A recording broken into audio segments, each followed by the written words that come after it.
అన్నా బాబు ఒక చిన్న మాట చెప్పాలని, కాలేజీకి వెళ్తున్నానని లేజీగా తిరుగుతూ బండి కావాలనేసి తల్లిదండ్రుల్ని మనం వేధిస్తారు.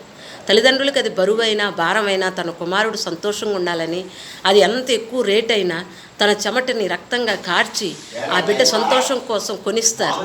కొనిస్తే ఆ కుమారుడు ఏం చేస్తాడో తెలుసా? ఆ బండి మీద ఆ స్పీడు, ఎంత స్పీడ్ అయినా తన ఆకాశంలో విహరిస్తున్నట్టు తన హృదయంలో కలిగే కోరికలని కళ్ళెము లేని గుర్రాల్లాగా ఆ బండిని తోలుతూ ఎక్కువ స్పీడ్తో వెళ్ళిపోయి యాక్సిడెంట్కి గురయ్యి మరణానికి చేరువయ్యి అనంత లోకాలకి వెళ్ళిపోతున్నాడు. ఆ తల్లిదండ్రుల్ని అంతులేని ఆవేదనలో ముంచేస్తున్నాడు. దీని అంతటికి కారణం ఏంటో తెలుసా? హృదయం అన్నిటికంటే ఘోరమైన మోసకరమైన వ్యాధి కలిగింది అంటున్నారు. ఆ హృదయం నిన్ను మోసం చేస్తుంది. ఏమంటుందో తెలుసా? నీకంటే తోపెవరు? తోలురా, అంత స్పీడ్ పెట్టాలి. అంత స్పీడ్ పెట్టకపోతే నువ్వు యువకుడు ఎలాగవుతారా? అమ్మాయి చూస్తుంది, ఇటేపోళ్ళు చూస్తున్నారు, నువ్వు ఇప్పుడు బ్రేక్ వేసావనుకో చేతగానోడు అంటారు, తోలు అని అంటుంది. ఆ హృదయం చెప్పే మాటల్ని ఒక్కసారి గ్రహించి ఆ హృదయాన్ని మీరు అనుసరించకుండా తల్లిదండ్రుల్ని ఒక్కసారి ఆలోచించి ఆ హృదయంలోకి తల్లిదండ్రులకి ఒక్కసారి జ్ఞాపకం చేసుకోండి. నీ తల్లి, నీ తండ్రి, నా కుమారుడు షికారుగా వెళ్ళాడు, తిరిగి వస్తాడు, నా కుమారుడు ఎప్పుడు వస్తాడు అనేసి ఎదురు చూస్తున్న నీ తల్లికి సమాధానం ఎవరు చెప్తారు నాన్న? నా కళ్ళ ముందు పెంటపాడులో జరిగినటువంటి ఆ యాక్సిడెంట్ని చూసినప్పుడు మేమే తట్టుకోలేకపోయినామే.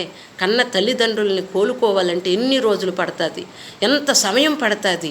వాళ్ళు చెమటోర్చి కష్టపడి రక్తం కార్చి చిందించి నీ కోసం, నీ సంతోషం కోసం బండి కొని పెడితే ఆ బండ్లు ఎలాగుంటున్నాయో తెలుసా?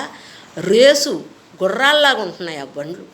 ఏంటంటే బండ్లు ఈ పోటీలో పాల్గొని గెలిచిన వాళ్ళకి ప్రపంచ కప్ ఇస్తామన్నటువంటి తప్పుడు స్వారీ చేస్తారు చూడు బండ్లు. అలాంటి బండ్లుని ఒక్కొక్క యువకుడు కోరుకుని తల్లిదండ్రుల దగ్గర కొనిచ్చుకొని ఆ బండ్ల మీద తిరుగుతారు. తిరిగితే పర్వాలేదు, సంతోషంగా తిరిగి వస్తే ఆ తల్లిదండ్రులకి అంతకంటే ఎక్కువ అవసరం లేదు. ఆ బండికి పెట్టిన రేటు వాళ్ళకి అక్కర్లేదు. తన కుమారుడు సంతోషంగా తిరిగి ఇంటికి రావాలి, అదే వాళ్ళు కోరుకుంటున్నారు. కానీ ఈ పిల్లలు వీళ్ళకు వచ్చే ఊహా ప్రపంచంలో తనే ఒక యువరాజులాగా, తనేదో గుర్రం మీద ఎగిరెళ్తున్నట్టు, యువరాణిని ఎక్కించుకున్న గుర్రం మీద వస్తున్నట్టు ఊహల్లో, ఊహా ప్రపంచంలో ఈ మనసు పెట్టేటువంటి విధానానికి లోబడిపోయి ఆ స్పీడు, అంత తెలియని స్పీడ్తో వెళ్ళిపోయి ఆగి ఉన్న కారులను గుద్దేస్తున్నారు, ఆగి ఉన్న లారీలను గుద్దేస్తున్నారు.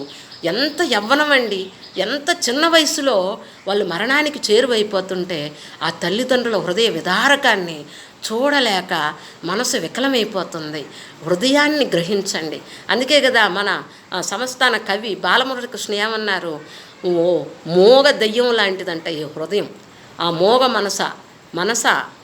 మనస నువ్వు చేసేటువంటి కోరికలు గుర్రాల్లాంటి కోరికలు నా హృదయంలో పెట్టి నన్ను నాశనం చేస్తున్నావు, మాయల దయ్యానివే అని అంటాడు.